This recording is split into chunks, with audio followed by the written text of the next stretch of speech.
हरे कृष्ण। आप सबको मैं स्वरूप दामोदर दास श्री वृंदावन धाम से मैं आप लोगों को बताने वाला हूँ भक्त वत्सल नरसिंहदेव की भगवान की कथा। भक्त प्रहलाद महाराज की कथा शुरू से कर रहा हूँ। यह है एक नंबर पार्ट।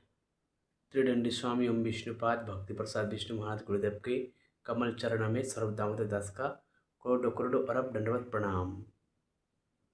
तो चलिए हम लोग जानते हैं कि हिरण्यकश्यप का कथा, भक्त प्रहलाद की कथा। और अभी नरसिंह चतुर्दशी आ रहा है, जिस दिन हिरण्यकश्यप को भगवान नरसिंह देव ने मारा था, है ना। उसकी कथा जानते हैं विस्तार से। एक समय की बात है, ये सत्ययुग की घटना है। जय विजय नामक बैकुंठ में भगवान के 9 द्वार है। जो 7 नंबर वाला द्वार है उसमें जय विजय नाम का 2 पहरेदार थे। और उसी समय ब्रह्मा का 4 पुत्र, जो सनक सनातन ये सब ऋषि कुमार चारों आए किससे मिलने, भगवान विष्णु से मिलने। तब उन्होंने रुका, जय विजय ने, अभी आप नहीं जा सकते, भगवान विश्राम कर रहा है। तो जो सनकादि ऋषि आदि थे वो लोग को क्रोध आया। ऐसे तो कहा जाता है वो लोगों को कभी काम क्रोध लोभ मोह माया कुछ आता ही नहीं था, खाली हरि भजन करते थे बस। पर उस समय थोड़ी देर के लिए उनको क्रोध आ गया था भगवान की इच्छा से। क्रोध आए, जाने नहीं दे रहा था जय विजय। और उनको अहंकार हो गया था थोड़ा सा कि भाई हम तो वो पहरेदार है कि हमारा इच्छा बिना भगवान से कोई ना मिल सके हैं। देवराज इंद्र भी आए तो हाथ जोड़े, तब हम हमारा परमिशन देंगे तब जाके मिलेगा भगवान से। अहंकार थोड़ा सा आ गया था, भगवान समझ गए। भगवान भक्तों का अहंकार और भक्तों के आँख का आंसू कभी नहीं सह सकता। ये दोनों चीज भगवान सहन कह नहीं सकता। तब जाके वो एक घड़ी 2 घड़ी 3 पल देर हो गया, तब जाके सनक सनातन और ऋषि आदि को क्रोध आ गए। बोला, मूर्ख अज्ञानी, भगवान के द्वार कभी साधु संतों के लिए बंद नहीं रहता, और तुमने साधु संतों के उसको बंद रखा है, जाने नहीं दे रहा है भगवान से मिलने, गेट पहरादार बना है। तू बैकुंठ में रहने का लायक नहीं है। जाओ, मैं तुम्हें श्राप देता हूँ, तुम 3 युगों तक धरती लोक पे जाके रहोगे। तो ऐसे श्राप देने के कारण जय विजय डर गए। जय विजय बड़ा डर गया, भाई उनको श्राप मिल गए, अब 3 युग तक उनको धरती लोक पे जाना है। तो ऐसे श्राप मिलने के कारण फिर भगवान का शरण करने लगा। फिर भगवान विष्णु माता लक्ष्मी प्रकट हुआ, सारे घटना उनको उनको पता चला। तब उन्होंने कहा, देखो मैं तो साधु संतों का कहना को टाल नहीं सकता। मेरे सेव का कथा, साधु मेरे भक्तों का कथा, साधु संतों का कथा अगर श्राप दे या वरदान दे, मैं उसे टाल नहीं सकता, मुझे पूरा करना ही पड़ता है हर में। नहीं तो साधु संतों का महिमा क्या रहेगा फिर। तो इन्होंने श्राप दिया है, और तुमसे अगर भूल हुआ है तो तुम्हें तो धरती लोक में 3 युग तक जाना पड़ेगा। तब जय विजय ने कहा कि हे भगवान, हे न श्रीमन नारायण, आप ये बताइए, सत्य युग में मनुष्य का आयु क्या है? 1 लाख साल धरती लोक पे है। त्रेता युग में कितना है? 10,000 साल धरती लोक पे। द्वापर युग में कितना है? 1,000 साल धरती लोक पे। कल और कलि युग में 100 साल। यानी कि भगवान हमको 1,11,11,100 बरस आपसे दूर रहना पड़ेगा। 4 युग मिला के इतना दिन होते हैं, 1,11,11,100 बरस। और उतने दिन हम आपसे दूर नहीं रह सकते भगवान, आप कुछ कृपा करो, दया करो। तो भगवान ने कहा, ठीक है, तुम लोग अगर मेरा पूजा पाठ करोगे, भक्ति करोगे, तो उतना समय लगेगा मेरे पास आने आने के लिए। पर चिंता ना करो, एक काम करो, तुम लोग मेरे से शत्रुता करो। मेरे से शत्रुता करोगे तो मैं तुम लोगों को वध कर दूंगा। फिर तुम लोगों को लाखों लाखों साल धरती पर रहना नहीं पड़ेगा, 1,11,11,000 साल तक। तुम लोग जल्दी से जल्दी मेरे बैकुंठ में फिर आ जाओगे, जय विजय के रूप में अपना ड्यूटी में वापस आ जाओगे। फिर रिटायरमेंट हो गया तो पूरा। ऐसा करके जय विजय को कहा, और फिर ऋषि आदि लोग चले गए, भगवान विष्णु चले गए। आप ये जो है जय और विजय धरती लोक पे सत्य युग में पहली बार आने लगे। तो उनका नाम था क्या? जो जय था उनका नाम था हिरण्यकश्यप, और जो विजय थे उनका नाम था हिरण्यक्ष।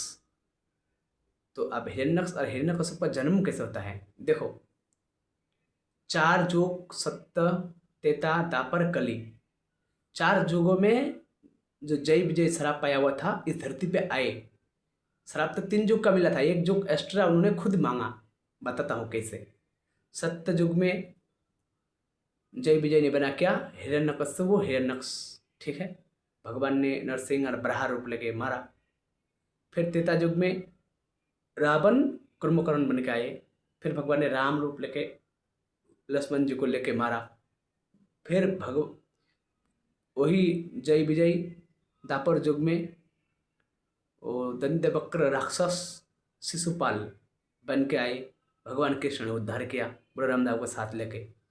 फिर वही जय विजय कली युग में हमारे श्री मायापुर धाम में जगाई मधाई नाम से आए। उन्होंने बोला, प्रभु हर युग में मुझे मार दिए, इस बार मारना नहीं। और इस बार कौन थे? स्वयं चैतन्य महाप्रभु ही कृष्ण है। चैतन्य महाप्रभु, नित्यानंद प्रभु, जो लक्ष्मण थे, शेषनाग थे, बलराम दाऊ थे, ये लोगों ने उनको क्षमा किया। ये जगाई मधाई कली युग में भी आया था जय विजय। तो आप कथा चालू करते हैं हिरण्यकश्यप का। हाँ, तो एक समय की बात है, संध्यावेला के टाइम में जो ऋषि कश्यप थे उन्होंने प्रजापति दक्ष का 13 लड़की से शादी किया। और सबसे शादी करने के बाद किसी किसी की पत्नी के पेट से पेड़ पौधा जन्म लिए, किसी की पत्नी के पेट से नाग जाति जन्म लिए, किसी पत्नी के पेट से मनुष्य जाति का जन्म हुआ। हमारा जन्म भी स्कूलों में झूठ पढ़ाया जाता है, बराबर मास्टर हेड मास्टर पढ़ाता है बंदर से इंसान हुआ। बताओ, बंदर तो पशुजन ही है, 84 लाख जन्म में वो भोग रहा है बेचारा। हाँ, मानो रामायण में हमने देखा, त्रेता युग में सत्य युग में मनुष्य अलग थे, बंदर अलग थे, लेकिन कलि युग में पता नहीं कहाँ से बंदर से इंसान बन रहा है। अगर बनता तो आज भी बनता ना, हमारा पूछ भी होते, पूछ नहीं है। हाँ, पूरा शरीर में बाल बाल होते हैं, रूम रूम होते हैं, हमारा है नहीं, हमारा भी होते। तब छोट बात है एकदम, शास्त्र विष्णु पुराण में बताया गया जो मैं अभी कह रहा हूँ आपको। तो अतिथि की गर्भ से, जो प्रजापति दक्ष की पत्नी के गर्भ से ये पेड़ पौधा, ये मनुष्य, ये नाग, ये राक्षस, ये देवता तक प्रकट हुए हैं। ये देवता लोग तक जन्म लिए हैं। यहाँ तक कि भगवान विष्णु भी एक ब्राह्मण अवतार, उनके ब्राह्मण अवतार लिए थे माता अतिथि गर्भ से। तो एक टाइम की बात है, जो ऋषि कश्यप थे वो संध्यावेला के टाइम में भगवान का जनेऊ कर रहा था, भगवान का भजन कर रहा था, नाम कर रहा था। संध्यावेला के टाइम में जब आरती के टाइम होता है, उसी टाइम अतिथि को काम वासना का इच्छा जागृत हुआ, प्रबल इच्छा, जैसे मान लो कामदेव ने उस पर बाण चला दिया हो। अब उनको कुछ आगे पीछे समझ में नहीं आया, ना दिन देख रहा है ना रात देख रहा है, न क्या परिस्थिति है। उन्होंने क्या किया, सीधा कश्यप ऋषि के गले पड़ गए। देखो जी, ऐसी ऐसी बात है, तुमने तो मेरे और बहुत सारा बहनों से विवाह किया, उन लोगों से अलग अलग कितना कितना करके संतान पैदा किए, आप मेरा भी इच्छा पूरा करो, मेरे साथ भी संबंध बनाओ। ऐसे करके हट करने लगे।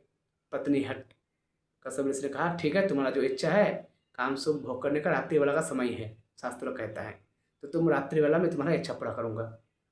लेकिन उन्होंने बोला, नहीं, मुझे अभी मेरा इच्छा पूरा करो, अभी मेरा मन है, इच्छा पूरा करो अभी मेरा। ऐसा बोलने पर कश्यप ऋषि ने बार बार समझाया, उन्होंने कुछ समझा नहीं। इन समझ लिया भाई, पत्नी को समझाना किसी का बस का बात नहीं है, ना शंकर जी समझा पाए, ना विष्णु जी, ना ब्रह्मा जी, तो हम क्या समझा लेंगे। फिर उन्होंने पत्नी के हट के आगे हार गए। उनकी पत्नी की जो इच्छा था उन्होंने पूरा किया।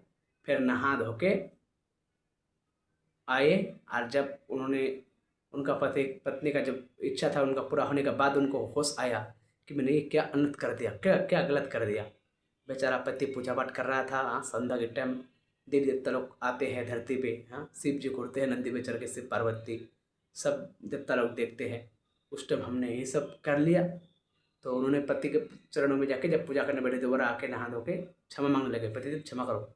बोला, आप क्षमा मांग के क्या करोगी, कमान से तीर निकल चुका है, अब जो विनाश अनर्थ होना था, जो अनर्थ होना था वो हो चुका है। उन्होंने बोला, क्या अनर्थ होना है। बोला, हे अतिथि, अभी तुम्हारा गर्भ से 2 भयंकर राक्षस प्रकट होगा। इतना भयंकर राक्षस प्रकट होगा कि पूरा दुनिया त्राहिमाम त्राहिमाम करेगा। सिर्फ पशु मनुष्य नहीं, देवता लोग तक त्राहिमाम त्राहिम करेगा। देवताओं को भी सुरक्षित नहीं रहेगा, वो लोग को भी बंदी बना के रखेगा। तुम्हारा इतना भयंकर बेटा पैदा होगा, राक्षस बेटा। उन्होंने क्षमा मांगा कि हे स्वामी, मुझसे तो भूल हुआ, अपराध हुआ, उसका कोई दंड, इतना बड़ा दंड ना दो, मुझे कुछ दया करो, कृपा करो। उनका पति ने कहा, देखो आप जो तुम्हें मैंने समझाया संध्या वाला के टाइम में, काम सुख भोग करने से बुरा प्रभाव पड़ते हैं, बुरा शक्तियाँ जन्म लेते हैं, गर्भ में प्रकट होते हैं। फिर तुमने तो मेरे बात माना नहीं, आप जो होना था हो गया है, पर फिर भी तुम चिंता ना करो, तुम्हारा बेटे का जो बेटा होगा वो जग को उजाला करेगा, वो जग का उद्धार करेगा, देवी देवताओं का रक्षा करेगा, मनुष्य का रक्षा करेगा।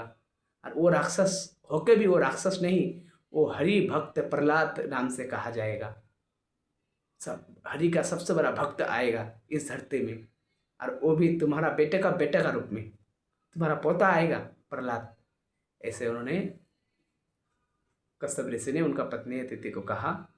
फिर उसके बाद कुछ दिन बाद महाराज, कहा जाता है जुड़वा संतान, अदिति के गर्भ में 2 संतान हुए। महाराज जन्म लेते लेते ही जैसे ही माँ के कोख से बाहर आए और सीधा ही देखते देखते देखते देखते विशाल बड़ा आकार, जैसे बेटा है ना जमदूत है, पता नहीं, जैसे जम्मू का दूध होता है ना, वैसा देखने में शक्ल, कुछ मिल ही नहीं रहे है बाप से या माँ से। अजीब तरह से दुनिया से जैसे आया है, अलग है दुनिया से।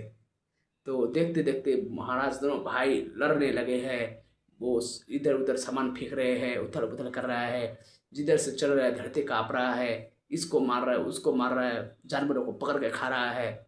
भयंकर दुर्गति देख के उसकी माँ, कोई उसको पकड़ नहीं पाया जब पैदा हुआ, तो हाथ से छूट के बच्चा लोग भाग के, बताओ इतना सेधन बच्चा पैदा होते ही। और देखते देखते विशाल आकार लिए, लोगों को मारने लगे, जानवरों को चिर चिर के खार काटने लगे।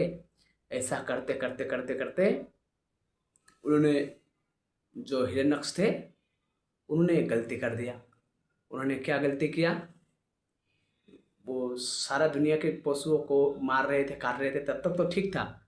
लेकिन उन्होंने बोला हम लोग बहुत बलवान है, हमसे कौन जिद्द करके जीत सकता है, और विष्णु को ढूंढने लगे जिद्द करने के लिए, क्योंकि विष्णु से शत्रुता करेगा तभी तो उनको जल्दी से गोलोक जाने का, वैकुंठ जाने का रास्ता मिलेगा ना। तो उन्होंने विष्णु को ढूंढने लगे, तो विष्णु तो ऐसे मिलेगा नहीं, वो क्या करेगा महाराज। उन्होंने बोला सबका रक्षा करने वाला पालनहार तो विष्णु है ना, किसी को भी संकट देंगे तो विष्णु को आना पड़ेगा। तो हिरण्यक्ष ने क्या किया महाराज, पृथ्वी को पकड़ के सीधा रसातल समुद्र के अंदर लाके छुपा दिए। जब पृथ्वी छुप गए, समस्त देवता लोग त्राहिमाम त्राहिमाम करने लगे। समस्त पृथ्वी के अंदर सब कुछ है ना, तो सब मनुष्य सब कुछ। तो उन्होंने क्या कहा, ब्रह्मा जी के पास सब देवता लोग गए, भगवान ब्रह्मा जी हे परमपिता कृपा करो दया करो, पृथ्वी देवी को हरण कर लिया। हिरण्यक्ष ने, कौन बचाएगा उतना बड़ा राक्षस से, भयंकर राक्षस से कौन देवता लड़ने जाएगा, कोई नहीं जाएगा, इंद्र सूर्य चंद्र कोई नहीं जाएगा, इतना डरता है हिरण्यक्ष हो भाई।